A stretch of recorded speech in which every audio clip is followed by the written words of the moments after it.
कलयुग है। देखो 125 वर्ष कलयुग की आयु, अब 70-80 रह गई। कल आपने सुना 20-30 में समाप्त हो जाएंगे। अब तो बहुत 60-70-80 इतने में ही साफ हो जाता है जीवन। कोई बिरला 100 या ऊपर पार करे, कोई बिरला, नहीं तो 70-80-90 तो कोई बिरला। 20-30 साल की आयु होगी, क्या कर लोगे? घोर पापाचरण का वातावरण होगा, अपवित्र सब व्यवहार होगा, कैसे भजन होगा?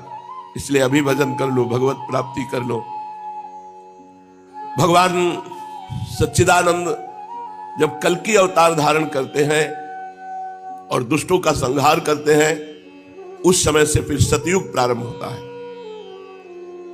जब सब डाकुओं का संहार हो चुकेगा, तब नगर की और देश की सारी प्रजा का हृदय पवित्रता से भर जाएगा, क्योंकि भगवान कल्कि के शरीर में लगे हुए अंगराग स्पर्श पाकर अत्यंत पवित्र हुई वायु उनका स्पर्श करेगी। भगवान की श्री विग्रह की दिव्य गंध संपूर्ण प्रजा के हृदय को निष्पाप कर देगी। उनके पवित्र हृदयों में सत्यमूर्ति भगवान वासुदेव विराजमान होंगे और फिर उनकी संतान पहले की भांति हृष्ट पुष्ट और बलवान होने लगेगी। प्रजा के नयन मनोहारी हरि ही धर्म के रक्षक और स्वामी हैं। वे ही भगवान जब कल्कि के रूप में अवतार ग्रहण करेंगे, उसी समय सतयुग का प्रारंभ हो जाएगा और प्रजा की संतान परंपरा स्वयं ही सतोगुण से युक्त हो जाएगी। जिस समय चंद्रमा, सूर्य और बृहस्पति एक ही समय एक ही साथ पुष्य नक्षत्र के प्रथम पल में प्रवेश करते हैं, एक राशि पर आते हैं, उसी समय सतयुग का प्रारंभ होता है। परीक्षित, चंद्रवंश और सूर्यवंश में जितने राजा हो गए हैं या होंगे, उन सब का मैंने संक्षेप में वर्णन कर दिया।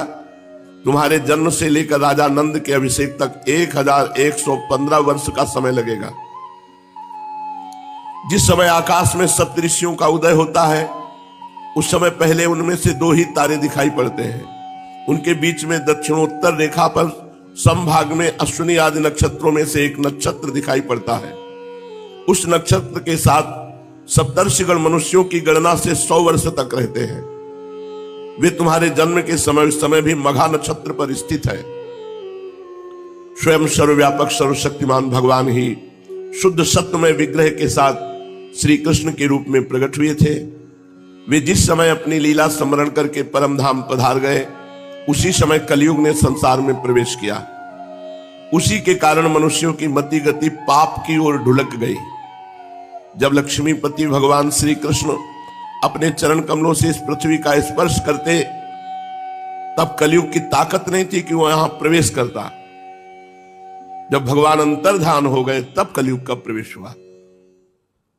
परीक्षित, जिस समय सप्तऋषि मघा नक्षत्र पर विचरण करते रहते हैं, उसी समय कलयुग का प्रारंभ होता है। कलयुग की आयु देवताओं के वर्ष गणना से 1200 वर्षों की और मनुष्यों के गणना के अनुसार 4,32,000 वर्ष की। जिस समय सप्तऋषि मघा से चलकर पूर्वाषाढ़ा नक्षत्र में जा चुके होंगे, उस समय राजा नंद का राज्य रहेगा। तभी से कलयुग की वृद्धि शुरू होगी। पुरातत्ववेत्ता ऐतिहासिक विद्वानों का कहना है कि जिस दिन भगवान श्री कृष्ण ने अपने परम धाम को प्रयाण किया, उसी दिन उसी समय कलयुग का प्रारंभ हो गया। परीक्षित, जब देवताओं की वर्ष गणना के अनुसार 1000 वर्ष बीत चुकेंगे, तब कलयुग के अंतिम दिनों में फिर से कल्कि भगवान की कृपा से मनुष्यों के मन में सात्विकता का संचार होगा। लोग अपने वास्तविक स्वरूप को जान सकेंगे और तभी से सतयुग प्रारंभ भी होगा।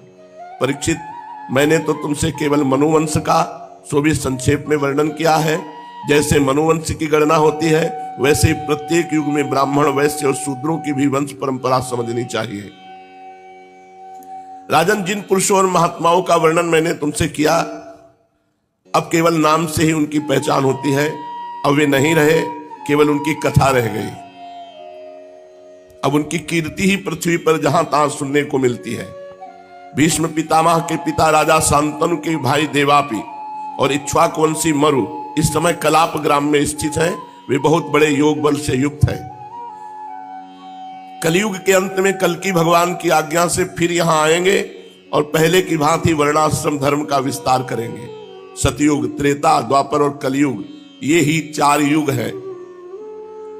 ये पूर्वोक्त क्रम के अनुसार अपने अपने समय में पृथ्वी के प्राणियों पर अपना प्रभाव दिखाते रहते हैं। परीक्षित, मैंने तुमसे जिन राजाओं का वर्णन किया है वे सब और उनके अतिरिक्त दूसरे राजा भी इस पृथ्वी को मेरी मेरी करते रहे, परंतु अंत में मरकर धूल में मिल गए।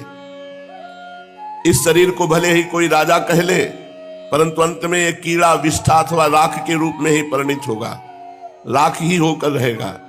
इसी शरीर के या इसके संबंधियों के लिए जो भी किसी प्राणी को सताता है वह ना तो अपना स्वार्थ जानता है और ना तो परमार्थ, क्योंकि प्राणियों को सताना तो नरक का द्वार है। वे लोग यही सोचा करते कि मेरे दादा परदादा इस अखंड भूमंडल का शासन करते थे, अब ये मेरे अधीन किस प्रकार रहे और मेरे बाद मेरे बेटे पोते, मेरे वंशज किस प्रकार इसका उपभोग करें। वे मूर्ख इस आग, पानी और मिट्टी के शरीर को अपना आपा मान बैठते हैं और बड़े अभिमान के साथ डींग हाँकते हैं कि ये पृथ्वी मेरी है। अंत में वे शरीर और पृथ्वी दोनों को छोड़कर स्वयं ही अदृश्य हो जाते हैं। प्रिय परीक्षित, जो नरपति बड़े उत्साह और बल पौरुष से इस पृथ्वी के उपभोग में लगे रहे, उन सबको काल ने अपने विकराल गाल में धर दबाया।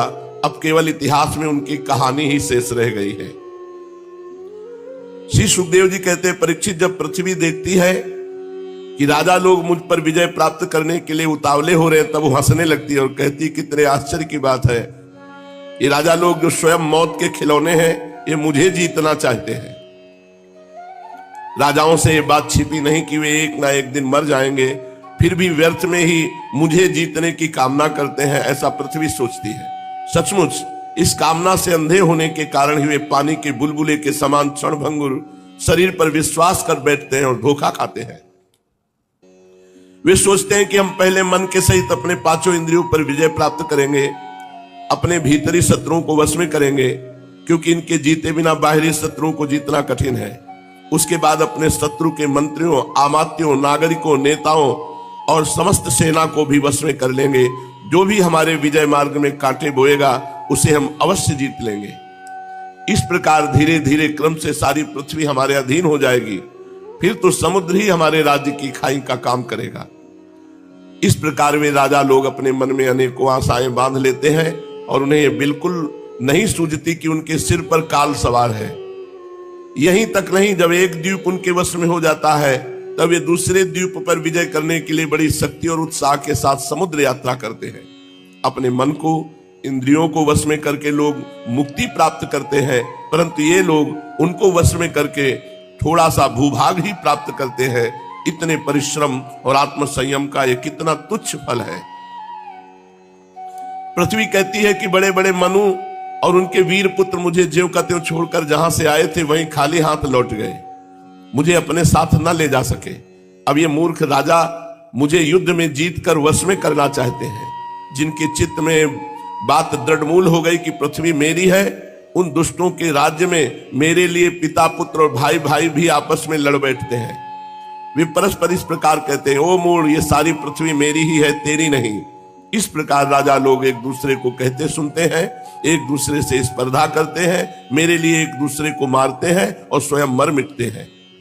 पृथु, पुररवा, गाधी, नहुस, भरत, शास्त्राबाहु अर्जुन, मानधाता, सगर, भगवान राम, खडवांग, धुंधुमार, रघु, तृणबिंदु, ययाति, शर्याति, शंतनु, गय, भगीरथ, कुवलयासु, ककुत्स, नल, नृग, हिरण्यकश्यप, वृत्तासुर, लोकद्रोही रावण, नमुच, शंबर, भौमासुर, हिरणाक्ष, तारकासुर, बहुत से दैत्य एवं शक्तिशाली नरपति हो गए।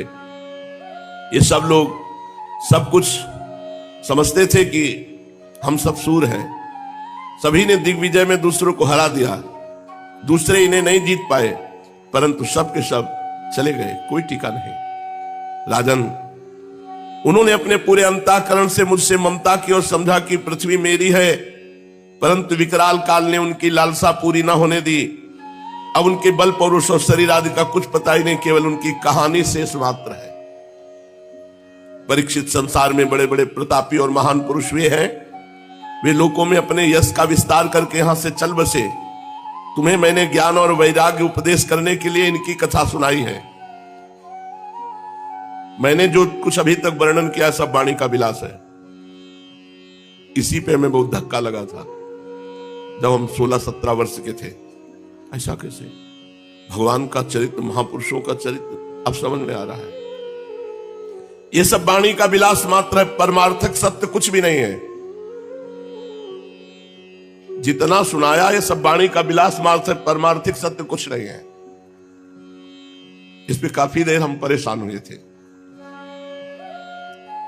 बस भगवान श्री कृष्ण का गुणानुवाद समस्त मंगलों का नाश करने वाला है। बड़े बड़े महात्मा उसी का गान करते रहते हैं। जो भगवान श्री कृष्ण के चरणों में अनन्य प्रेममयी भक्ति की लालसा रखता हो, उसे नित्य निरंतर भगवान के दिव्य गुणानुवाद का ही श्रवण करते रहना चाहिए। राजा परीक्षित ने पूछा, भगवान मुझे तो कलयुग में राशि राशि दोष ही दिखाई दे रहे हैं। उस समय लोग किस उपाय से उन दोषों का नाश करेंगे? इसके अतिरिक्त युगों का स्वरूप, उनके धर्म, कल्प की स्थिति और प्रलय काल के मान एवं सर्वव्यापक सर्वशक्तिमान भगवान के काल रूप का भी यथावत वर्णन कीजिए। श्री सुखदेव जी कहते, परीक्षित, सतयुग में धर्म के 4 चरण होते हैं। वे चरण हैं सत्य, दया, तप और दान। उस समय लोग पूरी निष्ठा के साथ अपने अपने धर्म का पालन करते हैं। धर्म स्वयं भगवान का स्वरूप है। सतयुग के लोग बड़े संतोषी और दयालु होते हैं। वे सबसे मित्रता का व्यवहार करते और शांत रहते हैं। इंद्रियां और मन उनके वश में रहते हैं। सुख और दुख आदि द्वंद्वों को समान भाव से सहन करते हैं। अधिकांश लोग तो समदर्शी और आत्माराम होते हैं। बाकी लोग स्वरूप स्थिति के लिए अभ्यास में तत्पर रहते हैं। परीक्षित, धर्म के समान अधर्म के भी 4 चरण हैं। झूठ, असत्य, हिंसा, असंतोष, कलह। झूठ, हिंसा, असंतोष, कलह, ये अधर्म के 4 चरण हैं। त्रेता युग में इनके प्रभाव से धीरे धीरे धर्म के सत्य आदि चरणों का चतुर्थांश क्षीण हो जाता है। राजन, उस समय वर्णों में ब्राह्मणों की प्रधानता अक्षुण्ण रहती है। त्रेता युग में लोगों में अत्यंत हिंसा और लंपटता का अभाव रहता है। सभी लोग कर्म कांड और तपस्या में निष्ठा रखते हैं। अर्थ, धर्म एवं काम रूप त्रिवर्ग का सेवन करते हैं। अधिकांश लोग कर्म प्रतिपादक, वेदों के पारदर्शी विद्वान होते हैं। द्वापर में हिंसा, असंतोष, झूठ और द्वेष, अधर्म के इन चरणों की वृद्धि होती है। इनके कारण धर्म के 4 चरण तपस्या, सत्य, दया और दान ये आधे आधे क्षीण हो जाते हैं। उस समय के लोग बड़े यशस्वी, कर्मकांडी, वेदों के अध्ययन अध्यापन में बड़े तत्पर होते हैं। लोगों के कुटुंब बड़े बड़े होते हैं। प्रायः लोग धनाढ्य और सुखी होते हैं। द्वापर में उस समय वर्णों में क्षत्रिय और ब्राह्मण 2 वर्णों की प्रधानता रहती है। कलयुग जब आएगा पूर्ण रूप से, तो अधर्म के 4 चरण पुष्ट रहेंगे। असत्य, हिंसा, असंतोष, कलह, और धर्म 4 चरण क्षीण हो जाता है। जो धर्म के 4 चरण हैं वो क्षीण हो जाते हैं। सत्य, तपस्या, जो धर्म के स्वरूप है, दान, ये सब क्षीण हो जाते हैं। क्योंकि भगवत विमुखता छा जाती है। जिसको देखो केवल धन कमाना, भोग भोगना। भगवत विमुखता इतनी बढ़ जाती है कि सत्य, दया, तपस्या और दान ये 4 के 4 अंतर्ध्यान हो जाते हैं। कलयुग में अधर्म 4 चरणों से बढ़ जाता है। पूरा का पूरा अधर्म प्रवृत्ति। धर्म का आश्रय कोई बिरला लेगा कि धर्म कहता है ऐसे चलो, ऐसे को केवल पेट भरो, भोग भोगो, रुपया कमाओ। कलयुग में सभी लोग लोभी, अधिकांश लोग लोभी, दुराचारी, कठोर हृदय वाले होंगे। झूठ बोलना कोई अपराध नहीं माना जाएगा कलयुग में। देखो सब झूठ बोल रहे हैं। झूठ बोलना बहुत बड़ा नहीं। असत्य संपातक पुंजा, ये असत्य पहला चरण अधर्म का है। पर झूठ बोलने बड़ी बढ़िया सजा के झूठ बोला जाता है। झूठ मूठ एक दूसरे से वैर मोल ले लेते हैं। लालसा तृष्णा की तरंगों में बहते रहते हैं। सभी प्राणियों में 3 गुण होते हैं, सत्वगुण, रजोगुण, तमोगुण। काल की प्रेरणा से समय समय पर शरीर, प्राण और मन में उनका ह्रास और विकास भी हुआ करता है। जिस समय मन, बुद्धि और इंद्रियां सत्वगुण में स्थित होकर अपना अपना काम करने लगती हैं, उस समय सतयुग समझना चाहिए। सत्गुण की प्रधानता के समय मनुष्य ज्ञान और तपस्या से अधिक प्रेम करने लगता है। जिस समय मनुष्यों की प्रवृत्ति और रुचि धर्म, अर्थ और लौकिक पारलौकिक सुख भोगों की ओर होती है तथा शरीर मन एवं इंद्रियां रजोगुण में स्थित होकर काम करने लगती हैं, बुद्धिमान परीक्षित समझना चाहिए कि उस समय त्रेता युग अपना काम कर रहा है। जिस समय लोभ, असंतोष, अभिमान, दंभ और मत्सर